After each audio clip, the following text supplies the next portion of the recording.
Hello, I am David Hamilton Jackson III.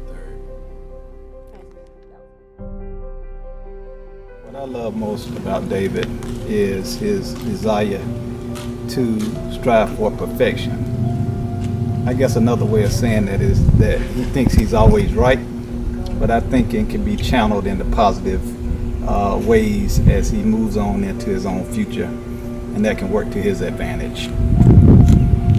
What I like most about David is that he's funny. He keeps me laughing. He's a comedian and he doesn't even realize it. What do I love most about David? Well, I love that he's always there for me physically to drive me around everywhere and take me where I need to go. And emotionally, he's very supportive. He's a good big brother, so it's cool. Okay, I think I knew that David was going to be successful when Deja had a dress rehearsal for a ballet recital at Ruby Diamond Auditorium, and as you all know, there's a big fountain in front of Ruby Diamond. His daddy wasn't there that day, but what happened was when we came out, everybody was dressed up. Deja had I was there. No, you weren't there. Deja had on her costume, and David was dressed in a white shirt, black pants, and he had on some dress shoes, I think it was. And so when we came out, I was busy taking pictures of Deja by the fountain, and I looked over and David was in the fountain. You know, I looked at him and I said, you know what? I'm not even gonna say anything to you. I'm not gonna say one word. We got to my mother's house. I still was not talking to him. It wasn't until I got home that night and I started sharing with his dad what had happened. And I went into his office and I said, come on in here. Come on, tell your daddy what you did today. So we walked into his office, and what did he say to you? Or what did you say, David? Well, I have a different recollection of the story. And so my version of the story is like this. We were at the rehearsal for Deja's ballet, and we came outside, and David was playing in the water. And Sheila said, I can't even talk to him right now. You need to get him, David, because she always turned the kids over to me when they are not acting properly. So I went to David and asked him, why did he have his feet in the water? And he said, oh, I wanted to test the buoyancy of my shoes, Dad. Well, I had to consider that for a moment. And after that, I think I had a better feeling about his future. I always knew my brother would be a success. When we were kids, we used to make money, and we'd call them bear money because we each had a big stuffed animal from our granny. And so somehow he'd always fool me into doing stuff for him, but he would end up with more money. So from that point on, I knew some way, somehow, he'd always end up being a success. I wasn't so sure about David. I always knew that he was smart, but socially, that was kind of a different story. But one day, we were telling David's mother, my husband's mother, about something that happened with David, and she told us, y'all don't worry about DJ. DJ gonna be all right, because he's smart. And that was a defining moment, and we often repeat that story, and DJ he's okay now. Yeah, what I want David to remember most as he gets ready to enter college is that he should always keep his academics first. He's going to have a lot of opportunities to have fun in school, but I think he should always focus on academics first and never forget why he's going to college in the first place. And that's to graduate with a high grade point average and to land a job in the job market or to go to graduate school. So he would need good grades to be successful in doing that either way. I guess what I want David to remember most while he's in college is that while I'm very, very, very anxious for grandchildren, I don't want him to have them while he's in college. I want him to wait until after college and find someone that he truly loves and that he's willing to spend the rest of his life with, and that's the person that I want him to have kids with. My favorite 3 moments from senior year would have to be prom, grad bash, and going to state and wrestling. Prom, it was a lot of fun. I mean, we all got dressed up, got to see who could get the freshest out of me and all my friends. We took a lot of great pictures, so prom was a great night. Grad bash was a lot of fun, going to Universal and Islands of Adventure. We got to ride all the rides, we got to see a concert, and we ain't leaving till like 2, so We had a great time, even though we were all tired afterwards. And last, going to state and wrestling, I started wrestling last year. And I mean, it was a different experience. I played basketball in my life before then, but being able to go to state, being one of the 3 state qualifiers at my school with only my 2nd year wrestling, that was definitely an experience to remember.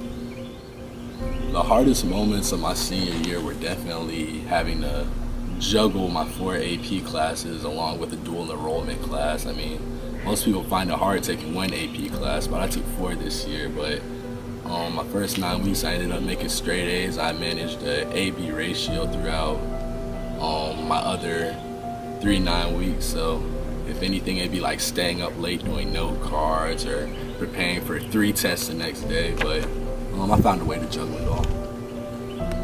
What am I going to miss about high school? I'm going to miss all of the great friends I made throughout my 4 years of high school. I mean, we're all going to college and whatnot, and I don't think that any of us are actually going to the same college, so I'm definitely going to miss my friends, and I'm going to have to build new relationships with new people, but I'm going to miss that. This 4 years of college, I'm looking forward to basically being at an HBCU. You got the Greek life, you got the football games, all the parties and all of that. But I know that the main thing I'm going to be focused on is keeping my head in the books. But I'm looking forward to college life as a whole and being out of the house, of course. To my parents, I'd just like to thank you all for all that you have done for me. I know that if it wasn't for you all, I wouldn't have made it as far as I have. Thanks for cultivating me into the young man that I've become. And just thank you. Thank you for supporting me in all that I've done. Thank you.